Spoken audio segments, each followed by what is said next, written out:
Dans cette vidéo, je vais te donner le plan d'action que tu vas pouvoir mettre en place dès maintenant dans ton activité d'achat-revente, que tu sois débutant ou même si tu chiffres déjà dans le resell. Donc premièrement, l'achat-revente, qu'est-ce que c'est? L'achat-revente, c'est le fait d'acheter des produits donc via différentes méthodes d'approvisionnement que tu vas ensuite revendre plus cher sur des plateformes de revente de seconde main comme Vinted ou Vestiaire Collectif par exemple. Le but ici, ça va être d'acheter en faible ou en grosse quantité des articles que tu vas recevoir, stocker, traiter, donc laver, repasser si jamais c'est nécessaire, prendre en photo et lister sur Vinted par exemple, et ensuite que tu vas revendre deux ou trois fois plus cher que ce que tu as acheté les articles.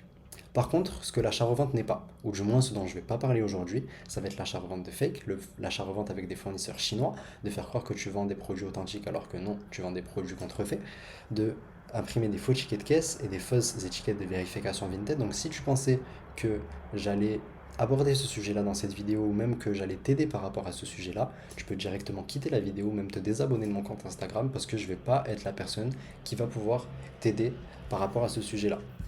Donc pourquoi, selon moi, l'achat-revente, c'est le business à lancer si jamais tu veux faire un complément de revenu à côté de ton activité principale, donc que tu sois étudiant ou que tu sois en CDI, parce que l'achat-revente, c'est un business simple, c'est un business qui demande zéro compétence, c'est un business qui demande peu de temps, j'y passe plus ou moins 1 heure par jour, et c'est un business qui est facile d'accès. Donc aujourd'hui, que tu sois collégien, que tu sois lycéen, que tu sois étudiant ou que tu sois en CDI, tu as sûrement déjà utilisé Vinted pour acheter des articles ou pour vendre tes propres articles, ou du moins, si tu ne l'as pas utilisé, tu connais au moins quelqu'un dans ton entourage qui a déjà utilisé Vinted.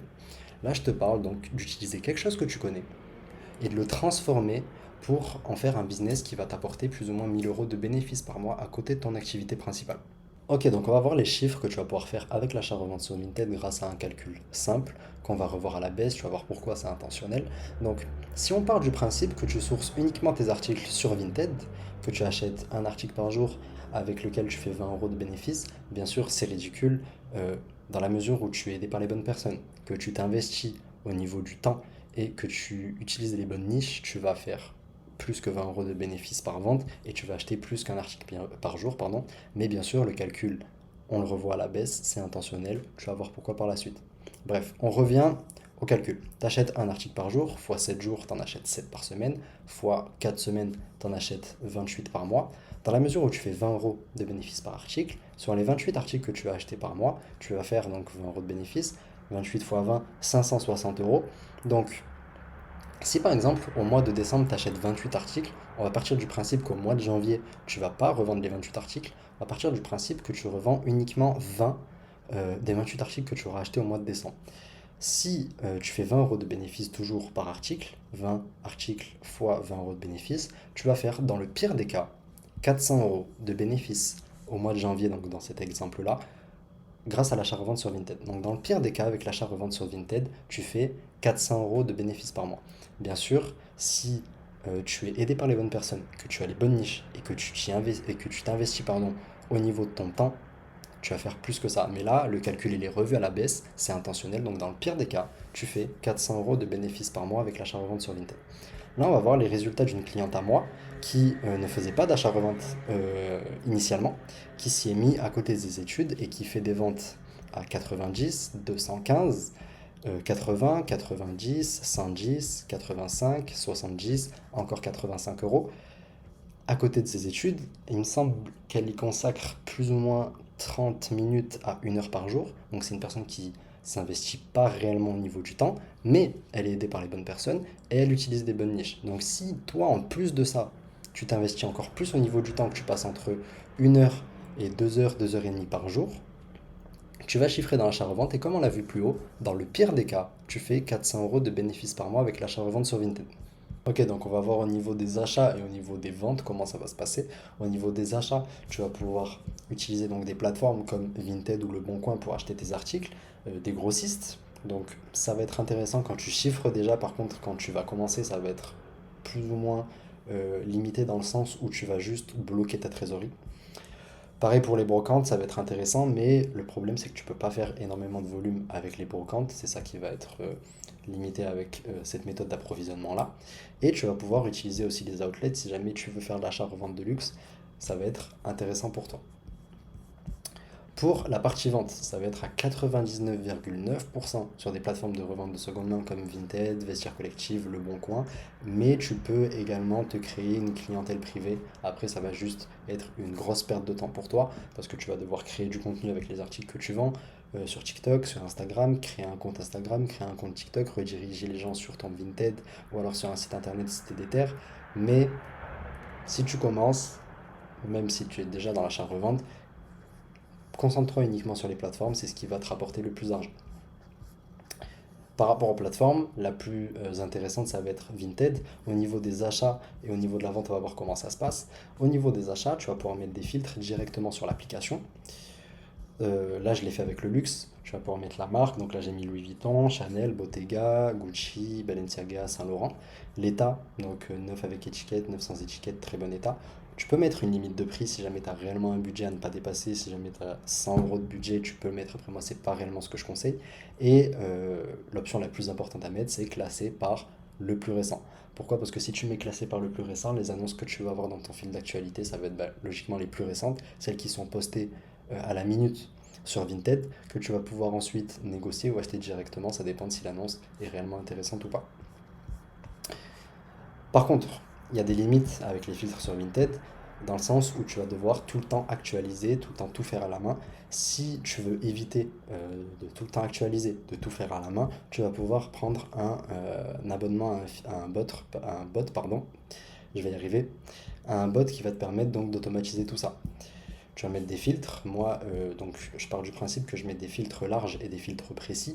Les filtres précis vont me servir à acheter les meilleurs articles à des prix compétitifs. Là, actuellement, je cible sur Mugler, par exemple, les sacs qui vont se revendre à plus de 80 euros. Je mets une limite de prix à 35 euros. Et ensuite, je vais pouvoir les acheter directement en un clic, directement sur le bot. Par contre, je vais pouvoir mettre également un filtre plus large. Donc là, tu le vois très bien. Là, on est à 35 euros. Là, on est à 70 euros. Pourquoi 70 euros? Parce que je vais pouvoir par la suite négocier l'article pour pouvoir l'acheter quand même. Peut-être un petit peu plus cher, mais pour pouvoir l'acheter quand même. Donc ça, c'est par rapport au filtre. Tu vas pouvoir mettre, donc, on résume, filtre sur Vinted. Tu actualises, tu actualises, tu actualises. C'est long. Filtre avec un bot, tu automatises tout ça et donc tu mets juste les filtres et dans ton fil d'actualité, tu as toutes les annonces qui correspondent à tes filtres et ensuite toi tu vas pouvoir acheter ou ne pas acheter en fonction de si l'annonce est intéressante ou de si l'article est authentique ou pas. Ça c'est pour la partie achat. Maintenant on va voir pour la partie vente comment ça se passe. Ça va se passer, ça va être intéressant de se focaliser sur ton profil avec ta photo de profil, ta biographie et tes évaluations. C'est le plus important. Pourquoi? Parce que le but c'est que ton profil inspire confiance. Donc le but, ça va être que tu mettes une photo de profil qui inspire confiance, une biographie professionnelle et que tu aies des évaluations. Après, bien sûr, tu peux quand même vendre sur Vinted même si tu n'as pas d'évaluation. Mais bien sûr, toi-même, quand tu veux commander sur Vinted, une personne qui a plus d'évaluation et qui a 5 étoiles, ça va t'inspirer plus confiance. Tu vas pouvoir aussi optimiser tes photos et optimiser tes descriptions. Si par exemple, toi tu veux acheter, je dis n'importe quoi, un sac mage, tu vois qu'il y en a un, il est à contre-jour, tu galères à voir la couleur, tu vois même pas s'il y a des taches, tu vois même pas s'il y a des défauts, et à côté de ça, tu vois un sac qui est avec un bon fond, un bon éclairage, un bon cadrage, logiquement, même si la deuxième annonce est légèrement plus chère, tu vas cliquer sur la deuxième parce qu'elle inspire plus confiance. Là, je t'ai mis un exemple sur le compte que j'avais pris, pour exemple, ici, Great Affaires, avec donc des vestes Barbour. Là, on a un bon fond, un bon éclairage, les photos inspirent confiance. Dans ta description, tu vas devoir mettre le plus d'informations possible par rapport à l'article que tu vends et mettre des mots-clés pour mieux référencer ton annonce. 2 secondes, je bois, sinon je vais m'étouffer. Pour les personnes qui mettent tes articles en favori sur Vinted, tu vas devoir leur envoyer des messages ou des offres. Ça va les pousser à l'achat, dans le sens où une personne qui fait du repérage, on va dire, sur Vinted, qui met des articles en favori, vont mettre ton article en favori et beaucoup d'autres articles similaires au tien en favori. Euh, dans la mesure où toi, tu envoies un message, tu envoies une offre à la personne, ça va la pousser à acheter ton article plutôt qu'un autre. D'ailleurs, ça fait plus ou moins 5 à 10 minutes que tu es déjà en train de m'écouter. Donc, si tu es étudiant, que tu es en CDI et que tu veux faire un complément de revenu à côté de ton activité en développant un business d'achat-revente, ou alors que tu fais déjà de l'achat-revente mais que tu veux passer à l'étape supérieure dans ton business, réserve un appel avec moi. C'est le premier lien en description pour voir si je suis OK de bosser avec toi. Je bosse pas avec tout le monde, j'ai pas envie que ça soit l'usine. Je bosse avec des personnes motivées, des personnes déterminées, des personnes investies. Donc, le but de l'appel, ça sera de faire un point sur ta situation, voir quels sont tes blocages et si ça fait sens pour nous, voir comment je vais pouvoir t'aider plus sérieusement par rapport à ça. Ok, donc par rapport au positionnement, on va voir sur quel marché tu vas pouvoir te focaliser. Donc on est sur le marché pour hommes, marché pour femmes. Si tu suis mes vidéos, tu sais que le marché pour femmes c'est plus intéressant. Mais par contre, le marché pour enfants, on va bannir ça. Pourquoi? Parce que ça va être, selon moi, un marché pas très intéressant pour faire des grosses marges, parce que tu vas juste perdre ton temps et potentiellement perdre de l'argent au début. Donc, dans la mesure où on utilise le marché pour hommes et le marché pour femmes, tu vas devoir te focus sur, pardon, sur des marques premium en utilisant des niches mid ou high ticket. Donc, utiliser des niches mid ou high ticket, c'est-à-dire tu vas cibler des personnes qui ont un fort pouvoir d'achat. Par exemple, en utilisant des niches mid ou high ticket, tu vas donc viser des chiffres d'affaires à 100 euros par vente. Donc si tu fais une vente à 100 euros, logiquement, tu fais 50 euros de bénéfice. Si on part du principe que tu fais du x2, donc 50 euros de bénéfice dans ta poche, pour atteindre les 500 euros de bénéfice par mois, tu as besoin de faire uniquement 10 ventes. C'est pas énorme. Donc par rapport à ça, on en parlait plus tôt dans la vidéo, on va voir les niches que tu vas pouvoir dès maintenant implémenter à tes filtres, comme on le disait tout à l'heure plus tôt dans la vidéo. On a les pulls Isabelle Marant, New Balance 530, Adidas Samba, sac Fjällräven, sac Mage, bottine Dr Martins, cardigan Cézanne, doudoune Jot, pull comme des garçons et sac Mugler. Si tu veux une ressource, j'ai une ressource gratuite du coup que je vais pouvoir directement t'envoyer avec les informations pardon, sur le prix d'achat, prix de revente et comment authentifier donc tous ces articles-là. Je te laisse m'envoyer ressources directement sur Instagram et je t'enverrai directement la ressource. Ok, dans la cinquième partie, on va voir comment tu vas pouvoir optimiser tes ressources. Donc, qu'est-ce que j'entends par là? C'est avoir plus de niches. Donc, pour avoir plus de niches, logiquement, tu vas devoir rechercher des niches. Donc, que ça soit sur Vinted, que ça soit dans la vraie vie, regarder ce que les gens portent.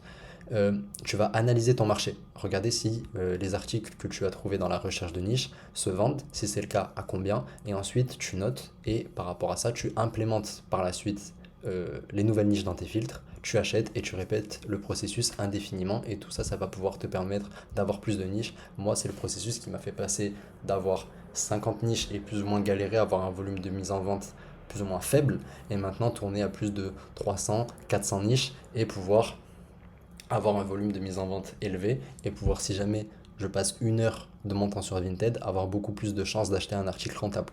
Ok, donc après avoir réservé l'appel, comme je te l'ai dit tout à l'heure, grâce au premier lien dans la description, je te laisse m'envoyer un message sur Instagram pour me dire, ça y est, j'ai réservé l'appel, comme ça on pourra en parler directement.